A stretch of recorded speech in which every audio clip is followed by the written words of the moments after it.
Let's rewind a bit. In March of 2017, a game with the curious title PLAYERUNKNOWN'S BATTLEGROUNDS became available on Steam Early Access. Part of a lineage of Battle Royale style multiplayer modes stemming back half a decade, Battlegrounds' elevator pitch was pretty interesting. 100 unarmed players parachute onto an island littered with weapons, and the last one alive wins. Over the coming weeks and months, Battlegrounds would skyrocket in popularity, selling tens of millions of copies and becoming the most played game on Twitch and Steam. Its oversold World of Warcraft has more concurrent players on Steam than Dota and has AAA developers pivoting to cash in on the Battle Royale revolution. The game hasn't technically been released yet, and it's already a PC gaming classic. And while the story of its lineage may appear to live in the gaming zeitgeist, there's an element of this story that still remains untold. The person behind the name, PLAYERUNKNOWN. I've been trying to get a hold of him for months, ever since I learned he was Irish like myself. We eventually found ourselves in the same city at PAX West in Seattle, so I drove him to our rented apartment for a little chat. My first question: how does a kid from Ireland grow up with such an affinity for military simulators? In hindsight, I guess I should have seen the answer coming. I was born in Donegal in Ballyshannon, and my dad was in the army based in Finner. He got transferred down to the Curragh, and after him commuting basically every week down to the Curragh for a while, we moved down to Newbridge and then eventually out to the Curragh camp, and I grew up there basically, an army brat. An army brat? In Ireland? There's not many of them.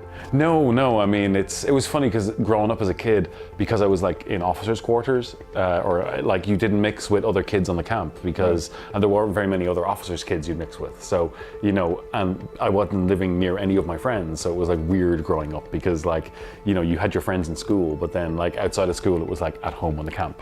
Right. So you did obstacle courses and watched army people play with guns, which was great. So you just grew up in an environment surrounded by...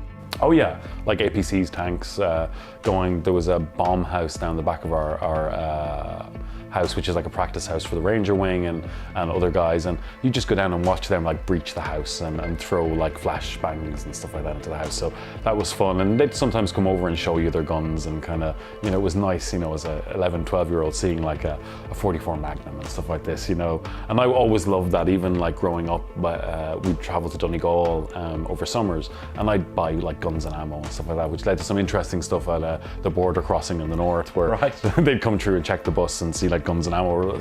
But I just loved that. I just love weapons, and that's why I was kind of drawn to those kind of military type games.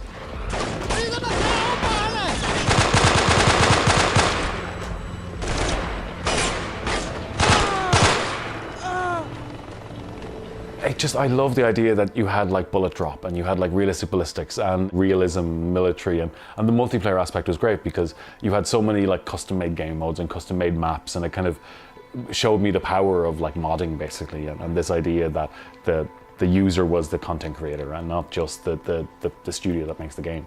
But like I played like the major AA titles or AAA titles like Call of Duty and Assassin's Creed and these kind of games, and they were fine, but you know, even, you know, playing Battlefield and Call of Duty online, there was just too much information, and the constant respawning and this kind of stuff was kind of, it wasn't my bag at all. Right. You know, that's why I loved America's Army, because you had one life. You know, there were rounds you could respawn, but you know, there was the most popular game mode was that you had one life and that was it, and if you did something stupid you died and waited and watched the other people play. Right. And I love that idea, you know. I just love that idea that it valued your character, and I kind of, looking back, because I've done so many interviews and panels now, that I get a chance to reflect on like why I love those games and how they affected Battle Royale, and that sort of idea of one life kind of carried heavily into the original Battle Royale game mode. Something interesting about a kid who grew up on an army base, playing a game that was an army recruitment tool. Yeah. Like I knew it was like defense forces, but like I didn't care because it looked really real, and for me it was about the realism and the fact that I thought, okay, if the American army are making this, and the weapons are going to work right, and everything's going to be as real as they can make it, and I like that, and I like the fact that you had that entry barrier. If you wanted to be a sniper, you had to do the course, and the medical course, like you had to sit there for an hour and do this course, and I love that because it was teaching you something. And I wasn't going to be an army man. Like I tried out for the Irish army, but I was color deficient, so I didn't get in because your eyes. Oh yeah. Like I in the exam they found I was color deficient red green, which I don't think I am because I can see red and green, right? And the only problem is like it's when there's like green text on top of like a red background, text, right. It tends to jump out at me. Which is just bad design. Did you play like Operation Flashpoint or? No, like I didn't know about Arma until DayZ. Right. And then once I found out about Arma after playing, and then playing Wasteland and all those other game modes, it was like, oh my God, this was everything I wanted from a game, because America's Army was such a small maps, and then you had like Arma, which had huge maps, and I loved that idea. Like DayZ, as I said, it opened my eyes to a different type of gaming, that it was non-linear, there was no story, it was just rules and you do whatever the hell you want. The late 90s and early 2000s were a fantastic time for fans of military simulators. Games like Delta Force, Rainbow Six, Black Hawk Down, America's Army and Rogue Spear were incredibly popular. Fire! Man down! Man down! But as time went on, this genre seemed to split. Many of these franchises turned into run-and-gun affairs, while Bohemia, the creators of the original Operation Flashpoint, went on to make a new franchise called Arma, the ultimate military simulator. During these years, Brendan was working as a DJ and photographer in Ireland, but love would see him move not just country, but continent. He packed bags and moved to be closer to his girlfriend in Brazil, but not speaking Portuguese, he found it difficult to surround himself with a community. Isolated, he found comfort in online games, specifically the original DayZ mod for Arma, a game which places players in a world filled with zombies and tasks them with surviving the outbreak. The catch in DayZ is that the world is filled with other players who are also trying to survive, so players have to decide whether to cooperate, avoid each other, or kill enemy players to survive. Brendan and one of his squad mates from Canada, Corey Merchant, would go on to make their own private server for DayZ, tinkering with scripts to create their own take on the mod. They increased loot spawn rates and added new locations on the map that acted as loot-heavy forward operating bases. This made it so that players had better weapons much earlier in the game, which in turn made the zombies far less of a problem and encouraged players to hunt each other down much more. Our server was called like the COD of DayZ, that it was that kind of just spawn, loot up and kill everyone else and go hunting. And that's where Battle Royale came from, because I saw that people were spending, about an hour every night on the server. They would come in, play for an hour and leave. And I saw that, if you just compress that sort of experience into a game mode and then Battle Royale. Right.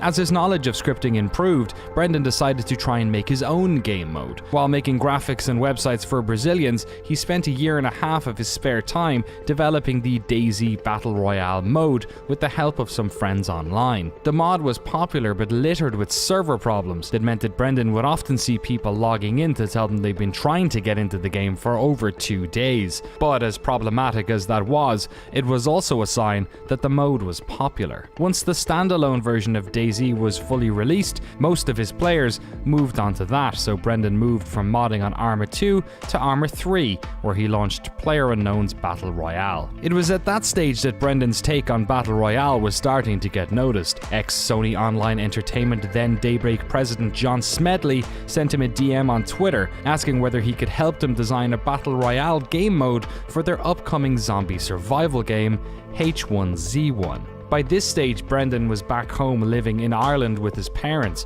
He was on the dole, as we call it back home, pulling social welfare checks and struggling for work in a disastrous Irish economy. So he agreed, flew to San Diego and consulted with the team. So I spent like 3 weeks at the start and then 2-3 weeks after that, just going back and forth to San Diego, just discussing stuff and trying to improve it. But really, like at the end of the day, I wanted to leave them do their own thing because they had their own specific vision for what they wanted from a Battle Royale game, and you know, for me, it was always more Arma 3, but, you know, they wanted to take it a different direction, and I couldn't stop them, you know, I didn't want to stop them, you know, it was their baby, you know, and they've done great things with it, you know. It's like, it's funny when I hear, oh, H1 is dead, and they've got like 100k players every day, you know, and it's like... Still.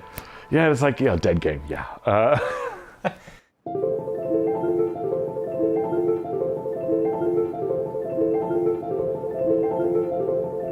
So at the time as well, it must have felt like, okay, like you've been working on this stuff for years. Not that many years actually in the grand scheme of things, but like you've been working on it for a decent amount. About 5 years total, I would say, like. So it must have been like a little bit like, oh fuck, someone else is going to take this idea. Like you could see everyone's working. Yeah, no, I was talking with John Gibson from Tripwire, and I said to him, like, I said, one of the things that really worries me is that, like, I'm not first to market. And even then when H1 came out, I was still kind of like, it's not my vision for Battle Royale, it's not what I wanted. And I was questioning, like, I'd gone back after they made the split into King of the Kill, I went back to working like on Arma 3 from like the Christmas before, and kind of was focusing on Arma 3. We did the Iron Front Arma 3 thing, World War II Battle Royale, and I kind of focused on that. I was still kind of thinking, fuck, you know, and I always wanted to work with Bohemia because I love their engine tech. I love the way the worlds look, rather. You know, I think I'm spoiled because I think they've got some of the more beautiful worlds in gaming when it comes to realism. And I wanted to use that engine to make a Battle Royale game, but, you know, they were busy with DayZ and had other projects, so, you know, they didn't want to move forward. So I was really questioning, like, will I ever get my own game made, right? And then Bluehole reached out, and as I said, I believe I'm the luckiest man in gaming, you know, to be given that opportunity for them to go, here's a team, make your game. You know, from someone who had no experience in gaming, you know, was essentially an out-of-work photographer and designer, and now I'm creative director at a games company, you know, and to be given that chance is huge, you know. I bless my lucky stars every day, you know, it's, yeah. How did that happen? Did they just out of the blue? Yeah, it just emailed me. The lead producer, he has wanted to create a Battle Royale game since like 10 years. Right. He was making MMORPGs as like Geno Games, and he got bought by Bluehole, and he wanted to make a Battle Royale game, saw what I did, and just sent me an email via contact form on my website. And said, listen, I had a Skype interview with him, and he was like, listen, come over to Korea, please. Let's show you what we have planned. And I went, I saw, and I was like, okay, let's do this. So it was like, I went there the day before my birthday, basically, on my 40th birthday. I arrived in Korea. That's a pretty good midlife crisis. Right? No, I mean, I spent my 40th birthday with people I didn't know, eating cake and drinking beer, but it was fine. But no, I mean, we've been working on like a year now, or a year up to launch. Because I started with them 29th of March, and we launched the 23rd of March the next day, like.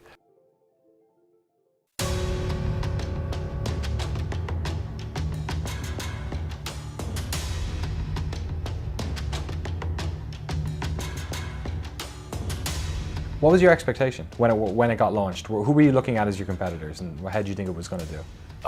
This is something I've never kind of looked at, even in modding or stuff like that. I don't worry about other games. You know, it's like, we're making our game. You know, we're trying to make a good game. This is my vision. I don't worry about anyone else. You know, it's like, there are other obvious competitors out there, but, you know, they do their own thing and we do our thing, and there's no point in trying to fight. Like I keep saying, like, we make video games for a living, you know, and play video games for a living, and cover video games for a living. You know, we have the best jobs in the world. You know, it's like, and I don't understand this animosity sometimes between devs and devs taking pot shots at each other and stuff like that. It's like, guys, like, we make video games for a living. Like, cop the fuck on, right? You know?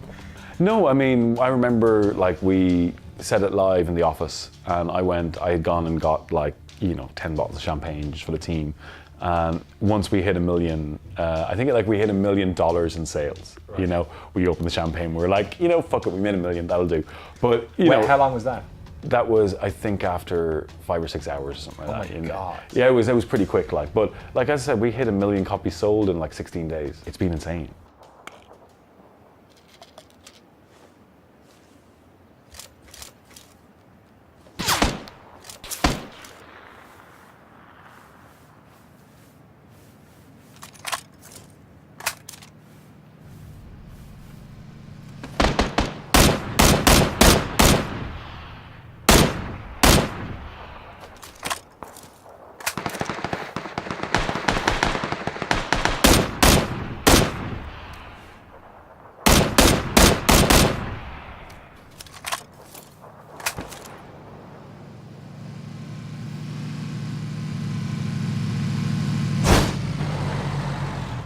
If I was to ask you to just like check your humility for 1 second, Yeah. and guess why this one is the one that went crazy popular, what would you? Well, no, personally, I think it's because we give players freedom. You know, we don't, again, like DayZ, there are rules of the world, you know, like you can't drive a car into a tree at 200 miles an hour, you know, simple rules, but you can do the game however you want. You can play the game however you want. If you want to run around in your boxers and with a frying pan and try to win that way, you're free to do that. And I think that's why people love it, is that we just provide a big playground. And there's some simple rules there. People love PvP anyway.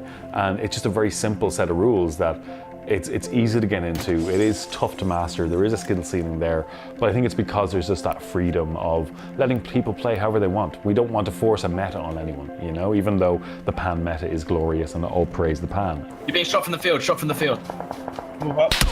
No, we're being shot from the right. All right. Got hit in the pan! Can you get him, Stod? Got him hitting. Dude, I got hit in the pan and it saved my life. We were experimenting internally with getting the pan to deflect bullets, right? And I said it to one of our content programs, like, can we do this? Like, can we get the pan to, it's like, let's test. It was easy, gave a collision, boom, done. Then he forgot to remove it from the build. And it went to live in one of our monthly updates. And the next day I open up PC Gamer and it's like, you know, the invincible pan and all these stories, and he's like, you know, that's how you learn about like a ninja commit or a forgotten commit, front page of PC Gamer next day. And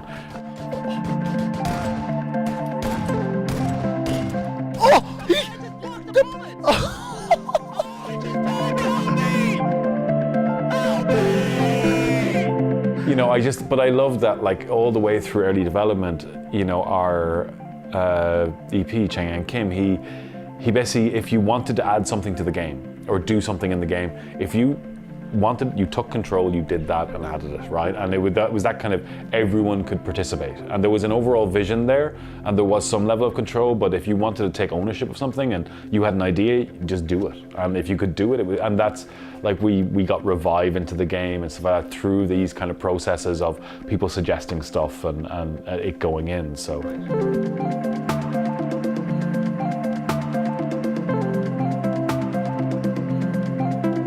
How difficult is it to design a map that is going to be played that often by people? Tough. Like, we had hours and days and weeks and months of playtesting of the map and figuring out the ideal distance between buildings and how big towns should be. And we've got a great group of level designers that really, they work hard to make sure it's an interesting world. It's not technically completely realistic. There's like volcanic rock where there shouldn't be, and Greek ruins on a, you know, and stuff like that. Like, I think PC Gamer said it was like a big paintball map, basically, right? That it wasn't a real location. Yeah. Our new maps will be more realistic. But again, it was, you know, this was coming with a team that really had no experience doing realism and not thinking like, you know, that if you put a house in the middle of nowhere, it has to have like a road leading up to it and stuff around it and this kind of stuff.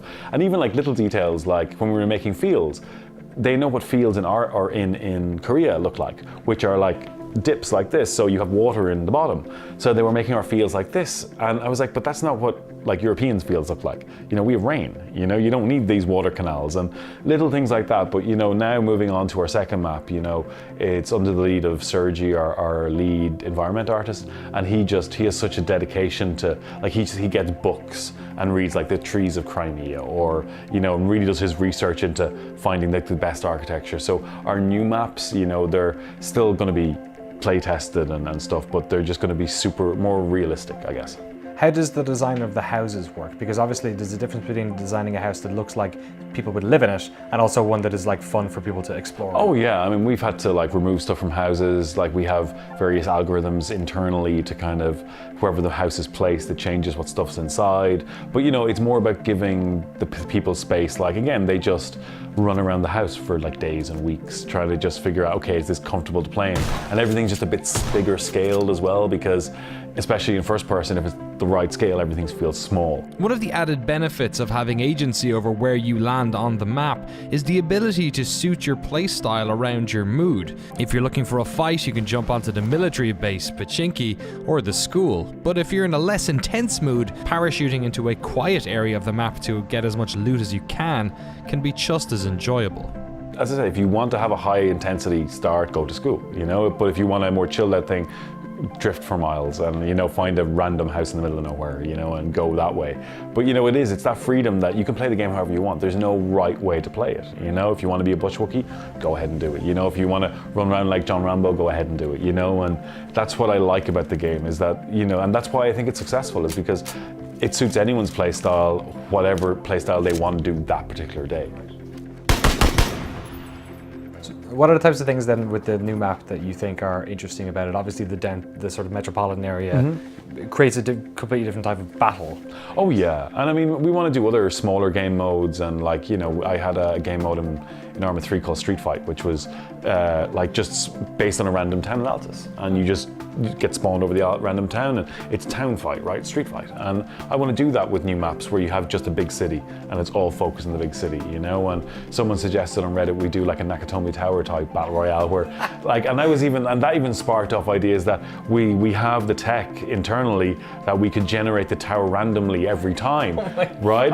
And so it would be a different floor setup every time, you know, this kind of stuff and it's like a sphere shrinking down, or maybe set the rooms on fire or something like that, right. You know, like there's so many possibilities we could do, right? But for the new map, I'm just excited because it's just a different feel completely. We'll have new weapons, new vehicles on the map, and they're specific to that map. Brendan talks about new maps almost as new game modes. When talking to him, you get the sense that he sees games, individual games, as creatures that evolve over time. Much like how Arma created DayZ, which in turn created DayZ Battle Royale, he doesn't talk about the game as if it's mechanically complete and just awaiting new maps. To him, new maps are new opportunities for new ways to play, and he's not content with the team at Bluehole coming up with all of them either. He knows that ultimately modding made his game, and modding may be the future of it too. The key to this in PLAYERUNKNOWN'S BATTLEGROUNDS is custom games.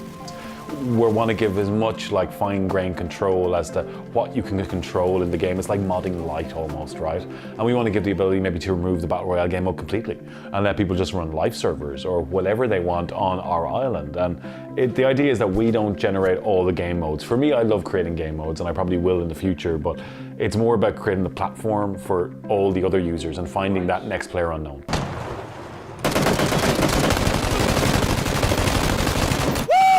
Oh, baby! Stopping. One more on the bike. All dead.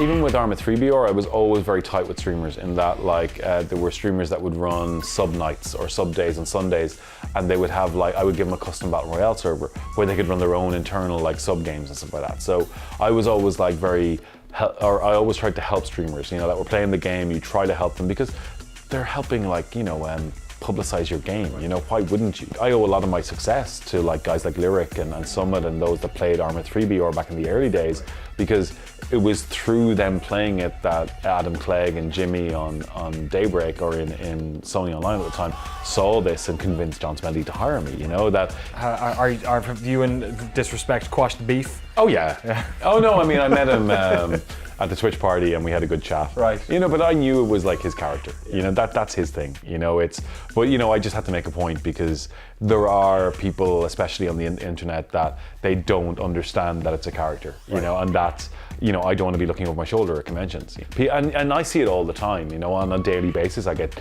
told I should go and hang myself or kill myself. Oh yeah, on a daily basis. You know, and this is not his fans, it's just people in general, you know. It's like, I am a shitty fucking game dev, many slurs every day, you know, but it's water off my back, you know. I've been dealing with the internet, as I said, since Telnet. You know, I was an op in an IRC channel in hashtag Ireland, actually. Really? On IRC, yeah. On Undernet, I think it was, or FNet. But you know, I've seen trolls for years. Like, look at the Battle Royale lobby. You know, I created something beautiful and disgusting at the same time. You know, you can see the most wonderful things in the Battle Royale lobbies, but you can also hear the most hated things on the internet. Yeah. You know, and someone said, like, I used to think they like played BGs in hell, but now I think it's just a Battle Royale lobby.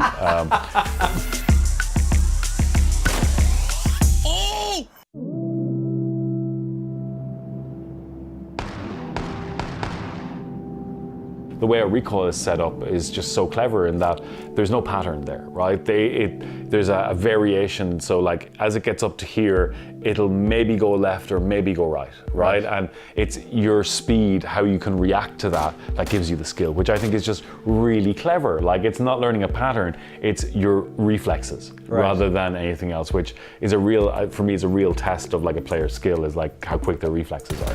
And you've gotten people to care about things like foregrips then in that respect. Oh yeah, I mean, like, I love attachments, you know, I'm a weapon nerd and stuff like that, and they actually, like, we had to make like the base gun a little bit unrealistic, so when you do add attachments, it actually does make a difference. I was worried that our attachment system was kind of too deep at one stage, but people seem to love it. I mean, it doesn't seem to be that complicated, and people love rocking like they're fully kitted out fucking M4s. Because with my DayZ mod server way back when I first started, I overcomplicated things. I did it in crafting and made it really difficult to get really good weapons, right?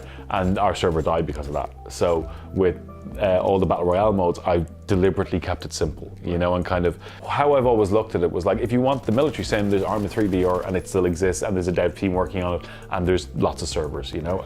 If you want a more arcadey version, H1 exists, you know. We wanted to go right down the middle and kind of create something that had elements of both, more weighed towards Arma 3 than H1, but that we don't want to overcomplicate it because it's an enjoyable game mode, and we have what it appears to be lightning in a bottle. Brendan Greene doesn't fit the mold of what you would think of as a breakthrough indie developer. He never studied programming in school or created his own game from scratch. He's simply a man who pursued his fascination with the armed forces down a road far less travelled. Unable to join the army himself, his passion for games led him down a different path, which eventually made him an expert at designing a rather small subgenre of gaming. To me, he comes across as a person looking for a place that feels like home. He left Ireland as a young man, he's lived on 3 different continents, and he still frequently travels around the world, attending events, promoting the game, and going home. But he's also a person with strong familial ties. His love of the armed forces no doubt stems from the community his father was a part of. The game's island, Erangel, is named after his daughter. I asked what the success of the game means for his future and the future of his family. Nothing in my life really has changed. You know, I stay in a nicer hotel. I like a nice bottle of wine every now and again. But apart from that, like, my Converse are like falling off me, and you know, I don't spend money on myself. So like, what's made me happy is now that my daughter and my family, you know, they don't need to worry now, that they're comfortable and I can provide for them for anything they need, you know, and that makes me happy. You know, for me, I don't let it get to my head. If we were to come back in 2 years and chat to you, what would you like PLAYERUNKNOWN'S Battlegrounds to be? Well, I said, like, I will feel it's complete when we have our first major. You know, when we have our first major competition in some stadium. I think that's when I'll be like, okay, there's an esport now. You know, that's what I've always wanted for Battle Royale as a genre, and with our game, if that happens, I'll be happy. For me, it's just, I just want to get a good platform. You know, I want to give modding tools to people who've never modded before, and like with our custom games, it's modding via a UI, so it's very simple to do. And I want that ability for people who've never tried modding. Like, because for me, I've never done modding, and I always found it like, you know, even with the Unreal Engine, it's like, you know, you download and you open it up, it's like, where the fuck do I start? You know, it's like, you know, I know this can make great games, but how do I start doing that, you know? And I want to give people that have never thought about modding before an opportunity to create a spin on a game mode just based on what they think of. Whatever happens with Battlegrounds, its influence has been immense, both on the genre of multiplayer shooters and the life of its creative director. For most of his life, Brendan Greene was player unknown, just some Irish guy playing old military simulators, logging into DayZ servers, and trying to create his own mods. But after the breakthrough success of Battlegrounds, there's nothing unknown about Brendan at all. His name and game have already found their own place in the history of military shooters. Brendan Greene's nothing. Brendan Greene is my alter ego. It's my Clark Kent. It's like, like even at Gamescom, I had Brendan Greene on my badge, and like and I still do it at parties and stuff where I introduce myself as, hi, I'm Brendan. Yeah. And people don't know who I am because I don't say player unknown. And I know they're fans, and I know stuff, and they can say, oh yeah, thanks, yeah. And they like off talking to someone else, and you're like, oh. That's beautiful as well. Oh isn't yeah, I it? took a picture of a guy who had dressed up in like full uniform earlier on, and I said, "Hey Howard, it's a great uniform. Can I take a picture and stuff like that?" And he's like, "Yeah, yeah," and he had no idea it was me. And I tweeted him out later on, so I hope he saw them. You know, Yeah. but I like that. I like being able to just be unassuming and people not know who I am.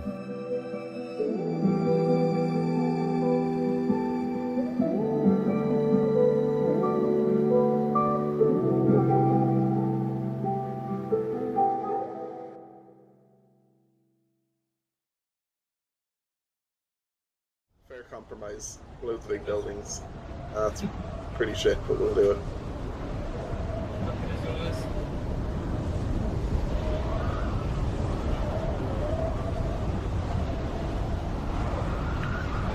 Oh, some lads. Oh yeah, there's a real lad convention going on here. Yeah, Find a bunch of lads, or? a bunch of gowlers. Oh shit! Don't. So I'm gonna land on yours, Dale. Just in Oh case. no! Yeah, I got a Gowler up here. Oh, you do? Yeah. You do. I'm coming for him. I'll help you smack him. Come here, you bollocks. He's gone loosey now. Oh shit! That's. Thanks for the heads up. Fuck. Oh. Get it. Downed, but not dead. Oh, fucking good luck with that. Downed. Oh, it's all sorts of equipment up here. Right, lads, quickly fight your way up to the roof in this building and save me. That's Are you the still way to do it. alive? You still alive? Yeah. Oh fuck. I'm still alive. But he is also still I alive. killed him. Okay, Yeah. hey, sprint to the top. That's Okay, your next I'm mission. coming up. I'm dropping my gun. I'm coming. I'm gonna stand right by the door, which is open with bullet shots. Here I am. Oh man, Don't let me amazing. Anybody else on the roof? No. No. No one on the other one either. He came down with a pistol. He must have used all his ammo. Yeah, he did. I think.